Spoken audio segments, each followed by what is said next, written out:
Maltby enjoyed hiking and running in the hills outside town, telling his secretary, "I'm going out to see my father's world." He would run or hike a couple of miles into the countryside where he'd lose himself in nature. When he was 42, his church presented him with a special gift, a pilgrimage to the Holy Land.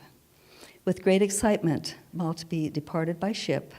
While en route at Naples, Italy, he was seized with a deadly bacterial fever and died in May 18, 1901, at the age of 42. He was on his way to the Promised Land, to the Holy Land. And aren't we also on the way to the Holy Land?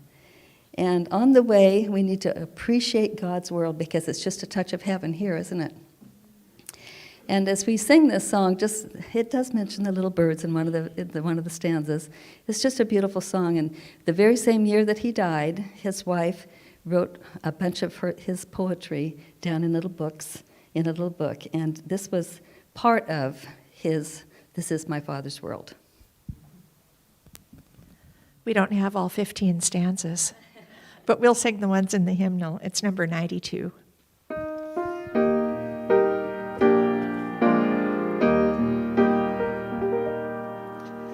This is my Father's world, and to my listening ears all nature sings, and round me rings the music of the spheres.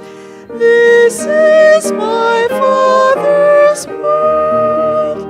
I rest me in the thought of rocks and trees, of skies and seas. His hand the wonders wrought. This is my Father's world. The birds their carols raise. Morning light, the lily white, declare their Maker's praise. This is my Father's world. He shines in all that's fair. In the rustling grass I hear him pass. He speaks to me everywhere. This is my Father's world. Oh, let me ne'er forget that though the wrong seems oft so strong, God is the ruler yet. This is my Father's world. Why should my heart be sad? The Lord is King, let the heavens ring. God reigns, let the earth be glad.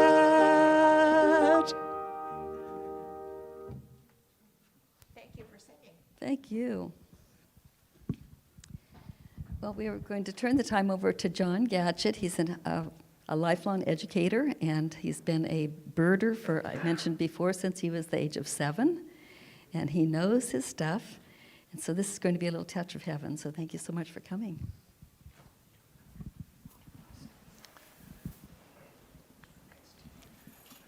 Good evening. Thank you for coming out tonight. I'm going to share my passion, God's nature. I just don't just enjoy birds. I like the other creatures too.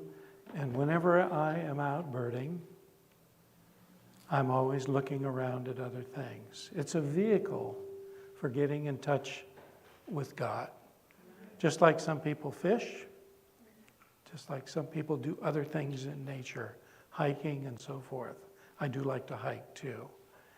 So I'm going to share with you tonight some slides of birds, mostly of Arizona, all except for one maybe slide that is not Arizona. And I'm going to draw some comparisons as I share these, and I hope you enjoy this. Thank you to the AV people for getting this set up, and we will proceed. The Roadrunner. I was at a Fry's just 3 days ago, and I saw this Roadrunner running along a fence. And I was sitting in the car. My wife was shopping for groceries. And so I grabbed the camera and took these pictures. This is one of my favorite species of birds. This is an oriole. This happens to be a hooded oriole. And the colors are so vibrant. You know, orioles are one of my favorite birds. I have tons of pictures of them. And I think, didn't God have fun creating orioles, but also the other birds too? I'm going to touch, some birds aren't so colorful, but they still have important things that God included. This is a bird that's really tiny, and you don't often see these. It's a goldfinch, but it's a lesser goldfinch. So it's a little smaller than a regular goldfinch. There's a lot of these in Arizona. You hear them. You oftentimes don't see them because they stay pretty well hidden when they're singing from some of their perches. This, of course, a vermilion flycatcher. And this is a bird that people just love to see. Now, these aren't the clearest pictures of a vermilion flycatcher, and this is on purpose. Because sometimes I like to make my bird pictures look more like art than like an actual picture. And so that's one of the fun things. I used to get a calendar every year, and this guy had bird pictures, and they all looked like art. They didn't look like the actual photos. So, must appeal to the artist in me. And of course, think about God and the artwork he did. This is a rather drab, not very colorful bird, and I still think it's beautiful. And you know, drawing a parallel here, some of us feel like maybe we're kind of drab sometimes and kind of mundane and so forth. Guess what? God still loves us, no matter how mundane we may be. This is a warbling vireo. Not so drab, but a bird that most people ignore. These are the pigeons you find in the cities and parks. And I happen to think they're pretty. I don't think very many people take pictures of these rock pigeons. They're not native to the U.S., and so I like them. This is one of my favorite Arizona birds. And these, they're really tiny. They're really small.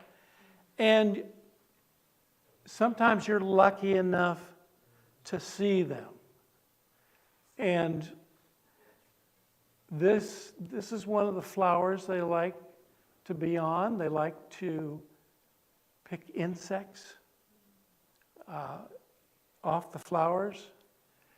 And this is a verdin.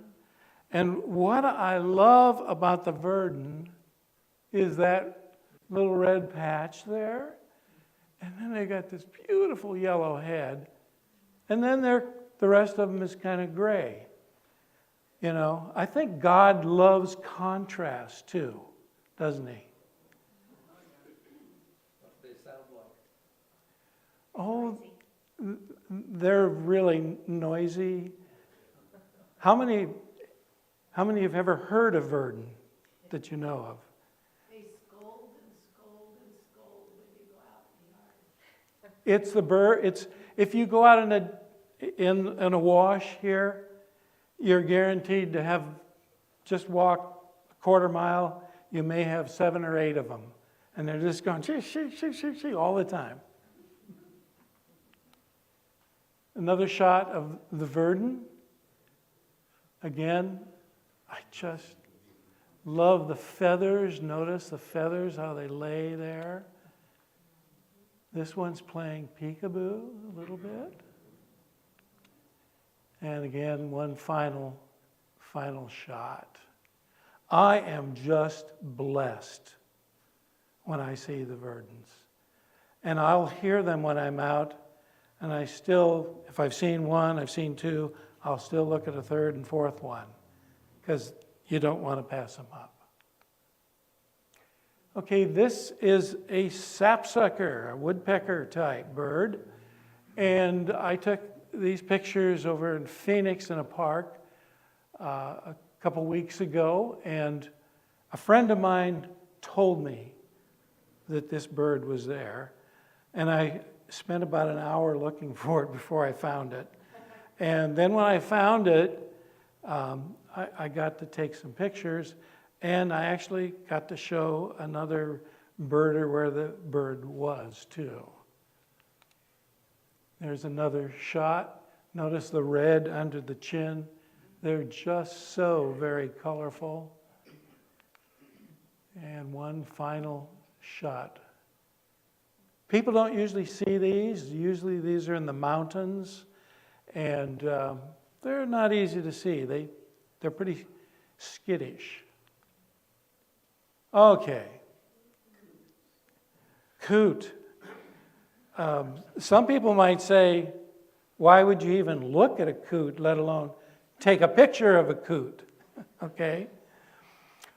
I had a young lady that worked for me, and we always kidded back and forth about birds, and she said, my favorite is the coot. They're so cute. And so I always think of her when I see a coot, and I took this picture again just recently of this coot. And there was a mallard there. You know, people take mallards for granted because they're pretty common. But didn't God really create a beautiful duck when you get to think of it? So just because someone may think, hey, I'm just a common kind of person, guess what? There's no such thing as common in God's eyes, is there? Oh, here's an egret. Again, one of my favorite birds, but I'm going to go to this bird. This is another little tiny bird. You don't realize how tiny this is. And let you notice, look at the thorns and the bird compared to the thorns. And this black-tailed gnatcatcher, they never stop moving. It's really hard to take pictures of them. I got this picture recently and some others.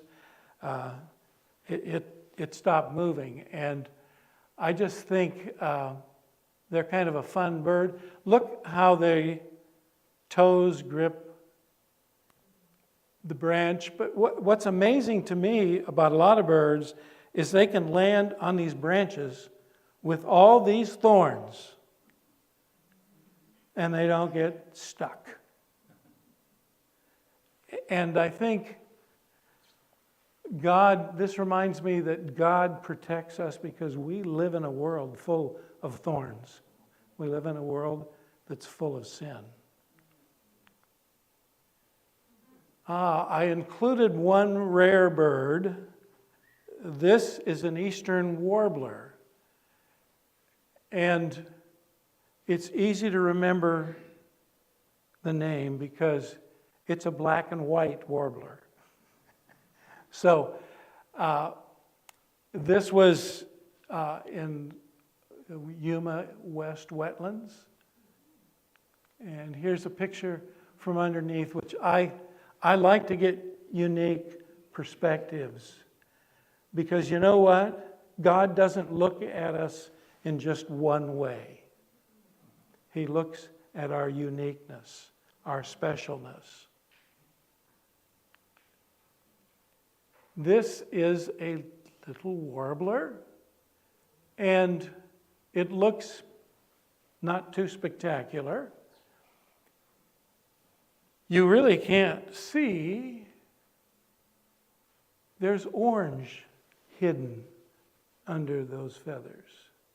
This is an orange-crowned warbler, and you very seldom see the orange. Once in a while, really in breeding season when it's really bright. But this orange-crowned warbler, and again, I love the way birds grip branches. Look at that.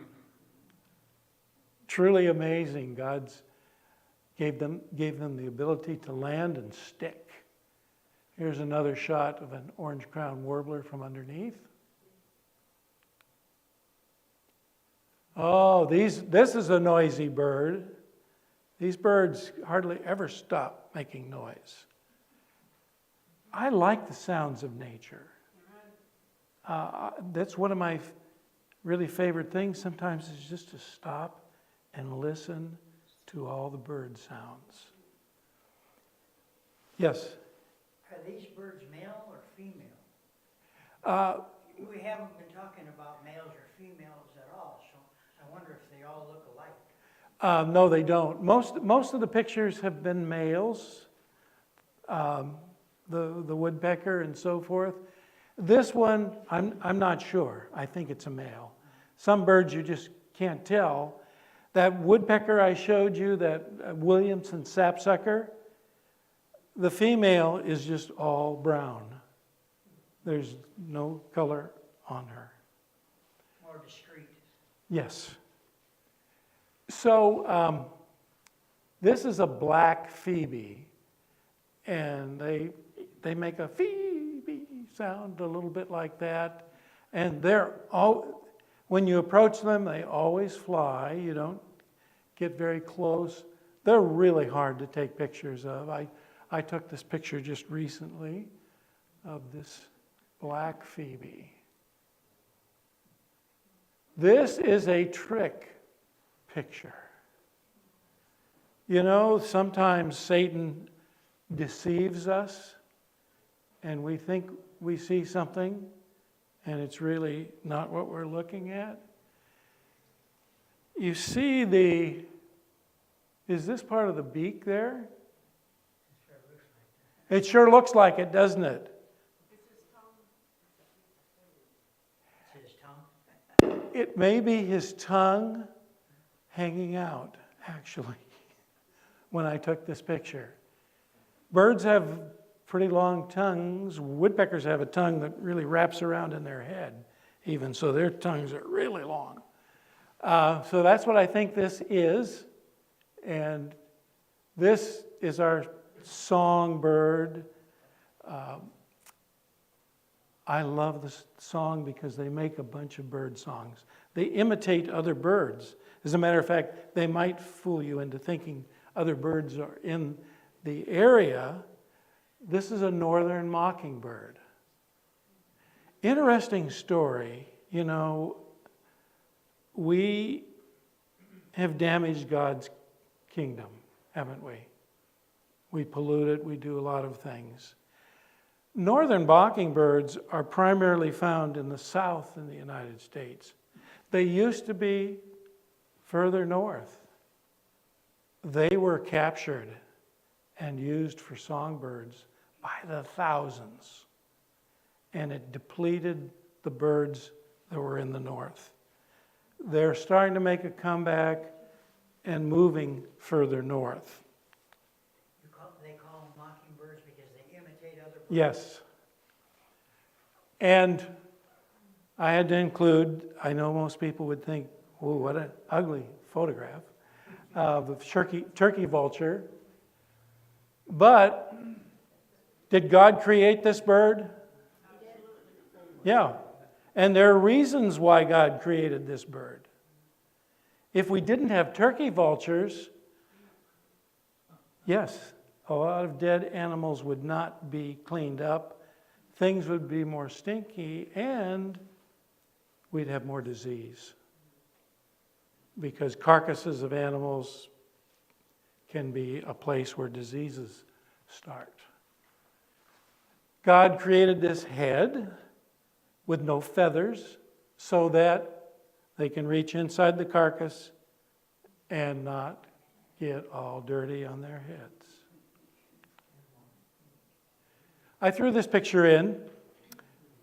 This is a white-crowned sparrow.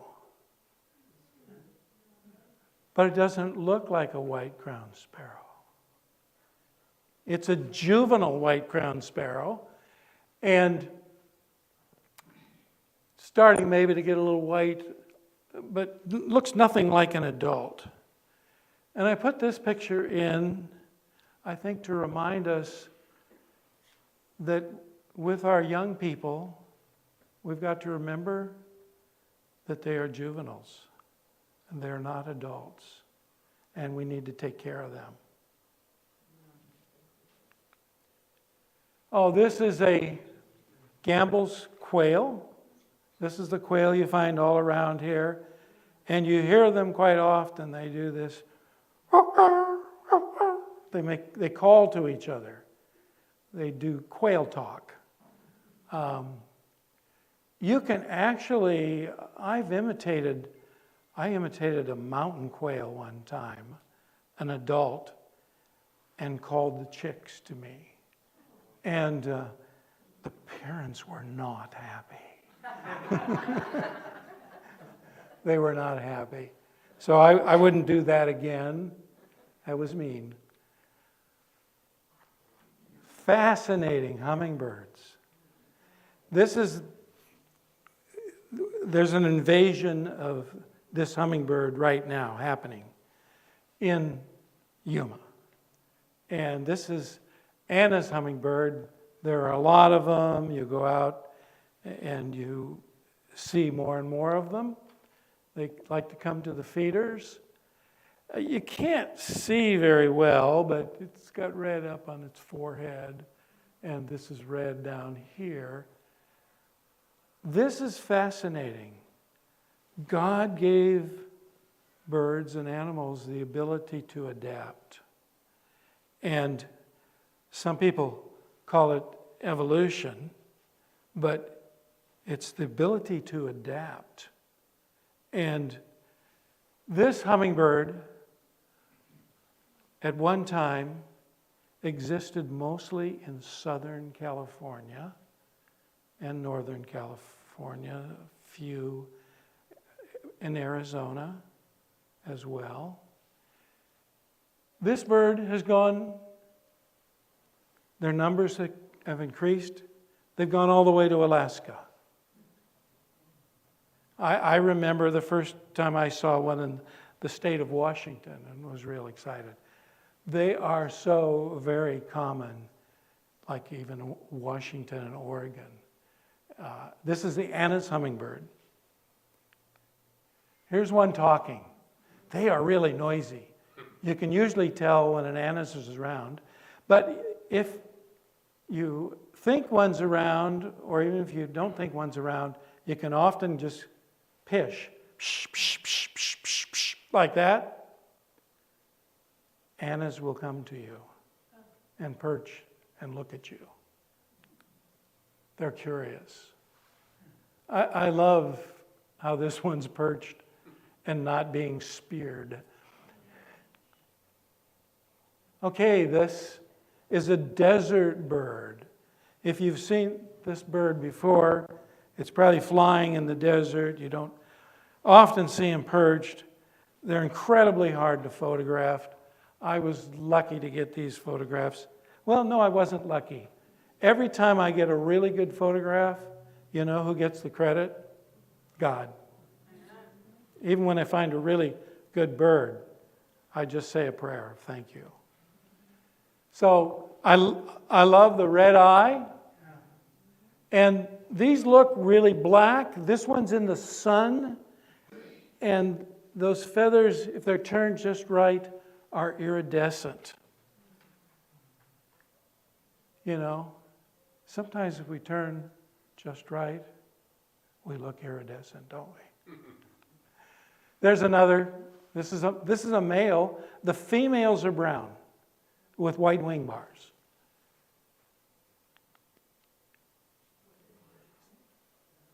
Are these weird looking birds a little bit? These are ibis. These are white-faced ibis, which is found here in Arizona. These are immatures, and I particularly, I think, like this picture. You know, I've not been in Arizona when I've had a lot of matures around, so most of my pictures are immatures. I love when they turn just right and these colors show. This is a neotropic cormorant, and these, at one time there were not too many in the United States. We're getting more and more of them. I like ducks. This is a ring-necked duck. You don't usually see the ring around the neck. See a ring right there. I just like ducks. I like to take pictures. This one's been under the water. You see the beads of water. And then I like the drop off the beak. Grackles, noisy.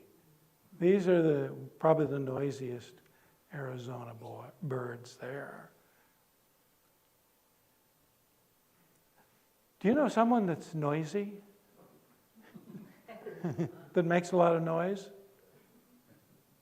That's okay, isn't it? Not everybody's quiet. So we enjoy the noisy birds just as much. Oh, you see these around the palm trees. This is a woodpecker, a Gila woodpecker. And I like the noise they make. They're kind of noisy too. Okay. Anybody know what this is? A white bird.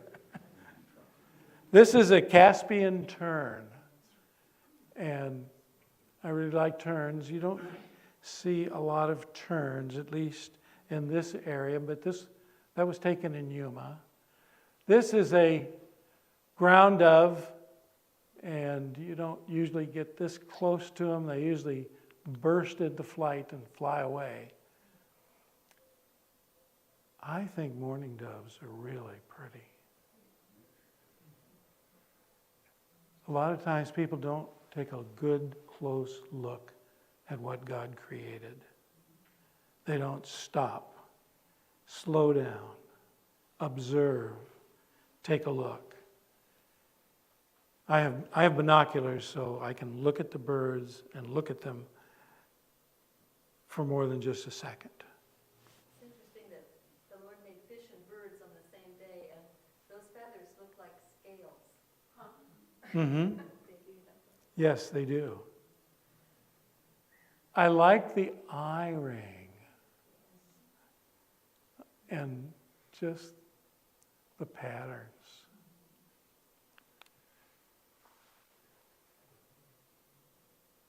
I want to see, does anybody know what this bird is? It's probably maybe one of the more harder ones to identify. This is a towhee. It's got a little color under there, but it's got color on the head. This is a canyon towhee. You can find this out in desert canyons.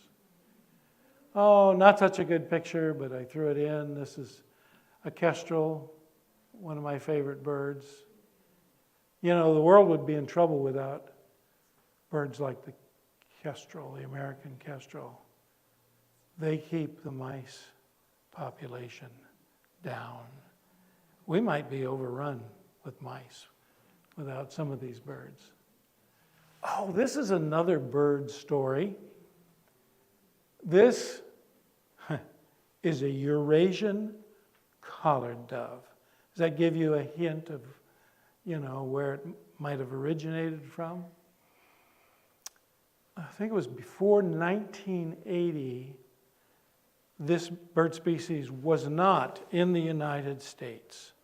There were none here. There was a hurricane in Florida. It hit Homestead, Florida, really bad and through that area. I was birding down there, and I saw this bird, and I misidentified it as a ringed turtle dove. And later learned, the people probably smarter than me who took a closer look noticed it's too big, it's not quite the right shape, and so forth. The Eurasian collared dove, there were just, 5 or 6. They got blown off course in this hurricane. They are now found in all of the lower 48 states by huge numbers. Matter of fact, they encourage people to hunt them. There are so many. And it's a bigger dove.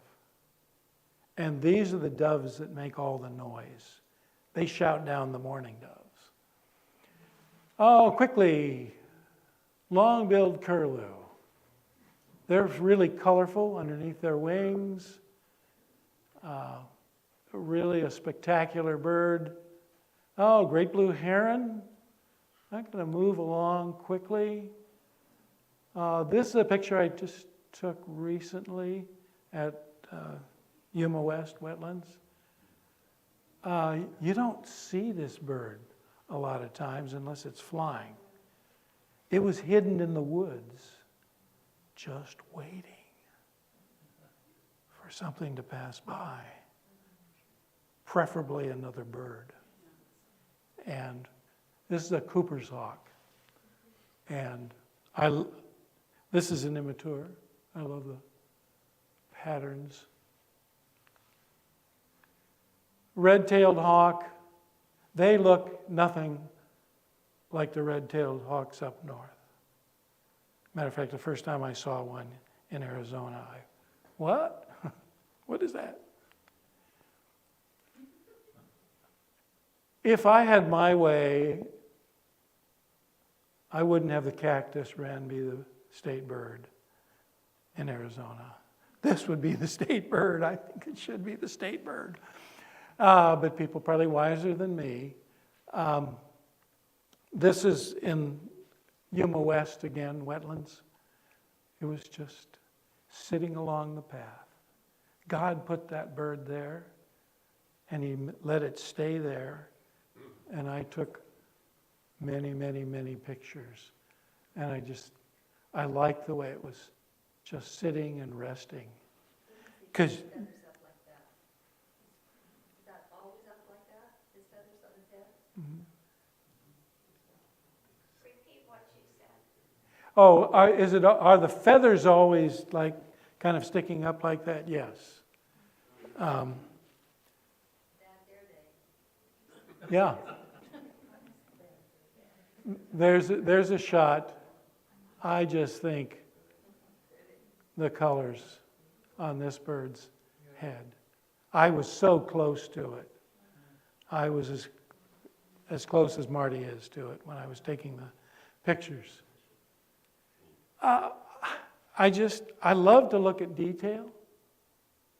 It's got a beard. And it's got eyelashes. It's got eyelashes. I just think very interesting. Well, in closing, I'm going to show you a picture of a bald eagle. I took this near my home. I live on the Olympic Peninsula, so I'm lucky enough to have bald eagles flying around often. And I just thought I would put this in and share it. And then, in closing, so remember I showed you the Anna's hummingbird picture that I'd taken here? This is when they're in full breeding plumage. This was taken, obviously, maybe in the winter, yes. In Oregon, that is an accumulation of snowflakes on its head, or maybe it's just one big snowflake that you see up there. So that's what this white is.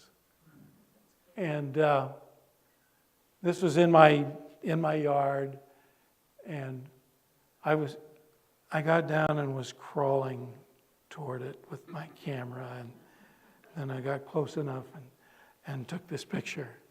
It was fun. I was crawling in the snow. So thank you for coming and enjoying these pictures and hearing a few observations about God and His creation. Let's bow our heads for prayer.